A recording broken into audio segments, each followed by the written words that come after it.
All right, now we are getting the beginnings of some high winds here in Victor, Goldfield, Colorado, and the winds are supposed to simply get more and more intense as we progress through the night and into tomorrow.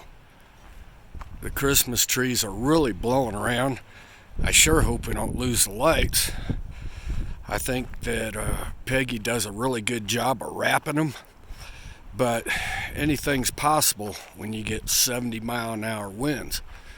So we're going to keep an eye on things, and we're going to maybe have to do some repairs on our Christmas tree lighting situation, but that's okay.